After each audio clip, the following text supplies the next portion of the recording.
We're now joined by Robin Peacock, who is Executive Director of MEND, M-E-N-D, Meeting Essential Needs with Dignity. Robin, great to have you with us. Thank you, Steve. I'm excited to be here. Describe the organization as we put the website up. Sure. MEND is a collaborative and community-driven network of food pantries based in Essex County, New Jersey. And we bring them together and listen to their needs and respond to those needs.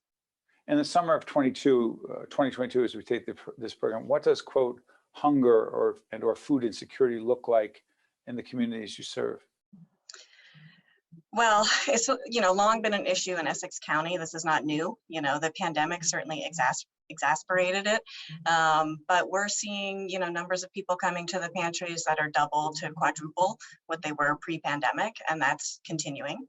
It's also looks like everyone you know and love in your community. It affects everyone, and it's more prevalent than most people think. What's MEND on the Move? MEND on the Move is a new program we launched in 2021. It's designed to extend fresh food access beyond the pantry walls. We collaborate with lots of community partners. We're up to 14 right now.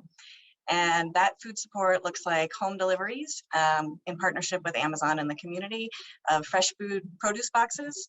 We also do free mobile markets, so fresh food that's available on site at select locations where community partners have asked for our support.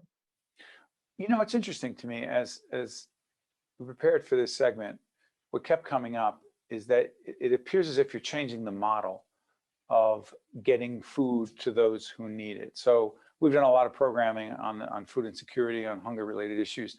Are you saying that the obstacles that stand in the way for people to get access to food pantries causes us to change the model so that you're getting food to people? A, and B, how extensive can that be given all the logistical challenges involved? Yeah, it's hard. I would say we pride ourselves on transforming the entire hunger relief model. I think, the way it's existed historically has been very emergency food based, which is what people think of, the boxed and canned goods.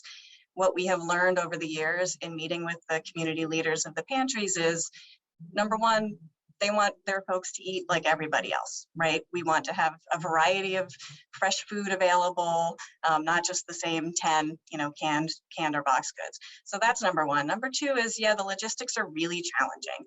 And some folks can get to the pantries, and the pantries are a trusted, welcome place of support in these communities. So we want to enhance them as much as we can. And then we want to create this new program that extends food access beyond that. And that's the hard part. I think that's why it's not super prevalent, but we're willing to take on that challenge, and that's what we're working toward. And your funding comes from where? Is it, as we put the website up, I want to be clear, is it government funding? Is it private funding? Both? What? Individuals? It's no government funding yet. Zero? It is zero. Yeah, zero. And we're working on it. We'll get there. But it is really private donations from individuals, foundations, and then we have a couple events each year that we host. Yeah, as people know, for our not-for-profit, I didn't make this expression up, but I live it every day, and I guarantee you know it. It's no money, no mission, right? Yeah, that's You're right. raising money. I will say people have been supportive. I think when we talk about the work we're doing, everyone gets it. It's a pretty basic concept, right? This right to have access to fresh and healthy food resonates in the community. So people have responded, and that's helped us navigate the last couple of years and grow some programming that we wouldn't have otherwise been able to do. The Fresh Food Hub, describe it. Yes, it's a small warehouse space in Orange, New Jersey. It was funded initially by a grant from Impact 100 Essex to get it up and running. So we did that in June of 2020. And now it's basically some walk-in fridges, a van, basically a centralized place where these pantries can receive support from us. So we can source donations in bulk. We do a lot of local food purchasing, which we're really proud of. So to sort of purchase in bulk, have it delivered here, and then be able to get it to the pantries when they need it, in the quantities they need, on the timing they need, makes a big difference in their ability to support their patrons. Sorry for interrupting. The folks at the Healthcare Foundation of New Jersey told us about your organization. They care deeply about issues of hunger and food insecurity as well. But here's what I'm curious about. As we put your website up again, what is the message you want to send to people watching right now in public broadcasting, other platforms, as to how they can be helpful? They can be very helpful by donating. That's the first step. We always look for volunteers as well. So I would say those two are the primary sources of support for us. And I think just learning more about the work we're doing and spreading the word. You know, we've been around for 40 years, but a lot of people don't know who we are and what we're doing as this kind of backbone organization. And I think, you know, following us on social media is helpful, just spreading the word a little bit more so that we can continue to grow. Final question. New Jersey has, I believe, 9 million people.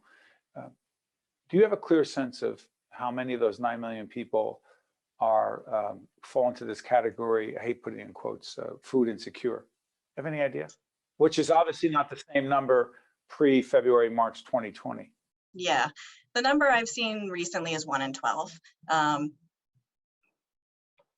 think it could be more than that, to be quite honest. And what we see at the pantries is it's vulnerable populations, it's children, it's seniors that are disproportionately affected, certainly people of color. So we're dealing with it in the way that's hopefully culturally responsive and nutritious food to try and make sure that folks can eat like everyone else.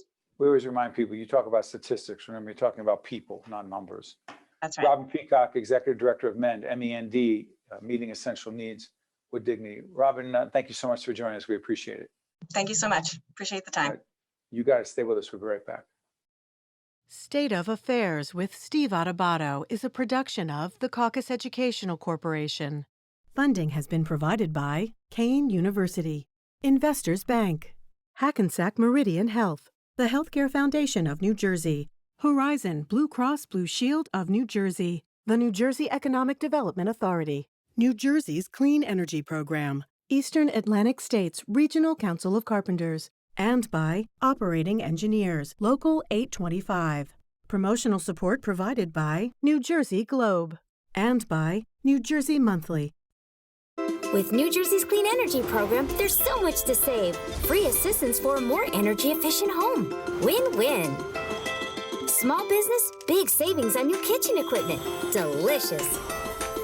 Long-lasting and so efficient. Love it. Hi, I'm Chloe, your guide to clean energy. Keep at it, New Jersey. Gotta go.